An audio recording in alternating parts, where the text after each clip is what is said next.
As you can see, I'm still keeping up with the latest fashion trends.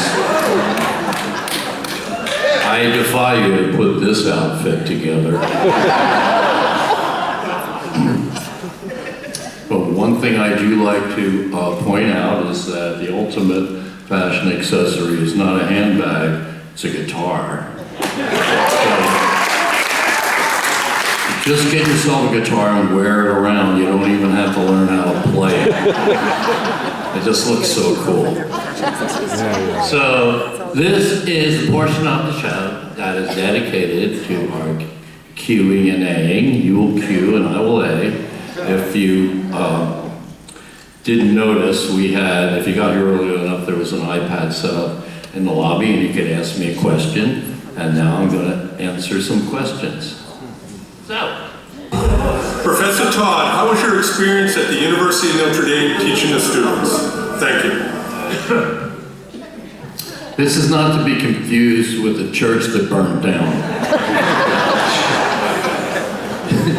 He's talking about Notre Dame in Indiana, you know.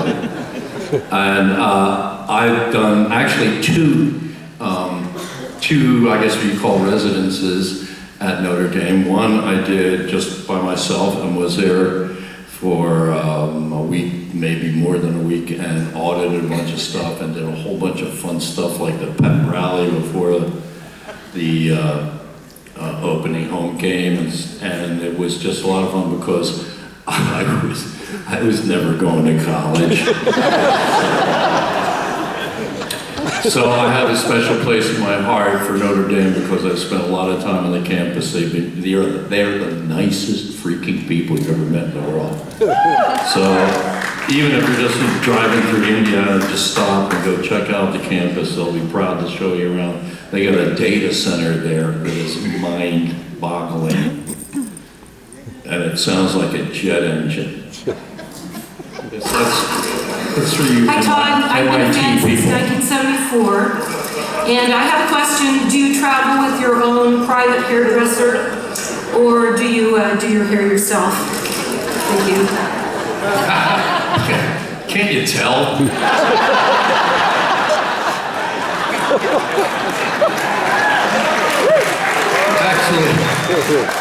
Actually, sometimes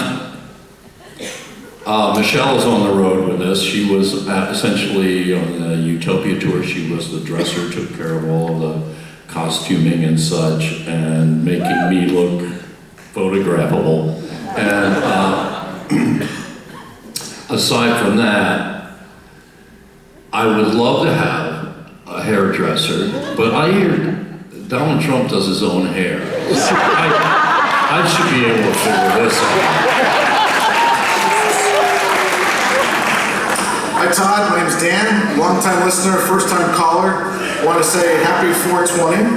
And also, my question is, if you were to run for president, hypothetically, which band member would you choose as your running mate?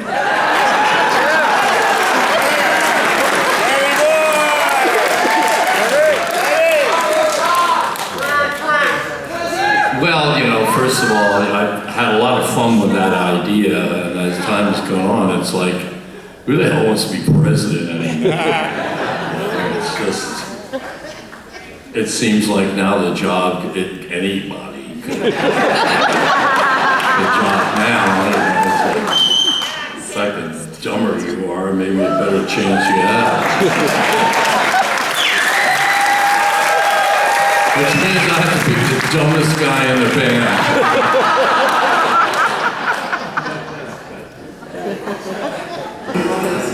Todd, I was surprised to learn that you lived in Cambridge, Massachusetts with Woody's Truck Stop, and although that was a dismal experience, do you remember anything about the music scene in Cambridge or the bands at that time?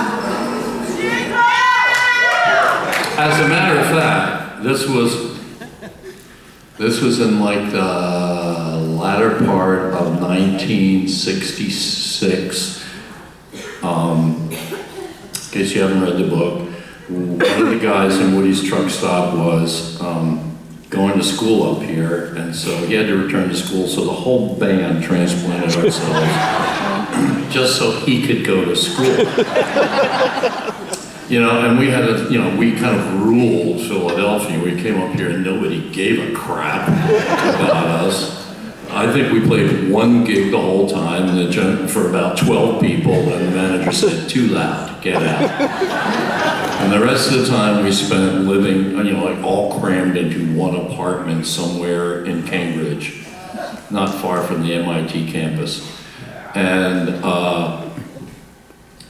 yeah, I hated it. I hated it so bad. I hated it so bad, I wrote a song called Boat on the Charles,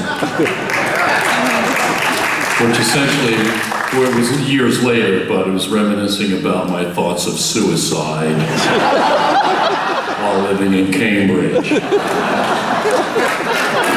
Hi Todd, this is Jim. Is it weird walking around and seeing your face on t-shirts? Well, I certainly hope I've gotten used to that by now, but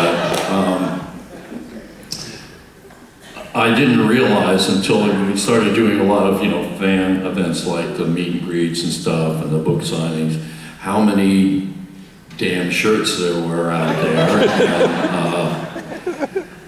And it's sort of mind-boggling because new ones just keep popping up, ones that I've seen maybe once or twice, or there was very limited edition, but people still have them out there, and it makes me feel all gushy inside.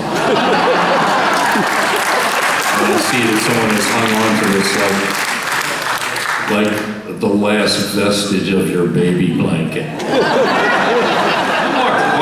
Hey Todd, it's David Gearing. I just wanted to know what song moved you the most when you played it. So that's my question. Thanks. Oh, here's the thing I should warn you all about. I don't answer those kind of questions. Anything you start with the most or the best, or, you know, anything that's like the superlative, like peak of your life. When somebody asks you that question, you say, "Oh yeah, my life ended that day when I heard that song, and everything has just been crap ever since." So I can't rack my brain to try and figure out what is the most or the best. It's all situational. Like I just told somebody, if you had 3 boutique vodkas in front of me, I could tell you which one tastes best. So if you wanted to ask me a question like that, it requires props.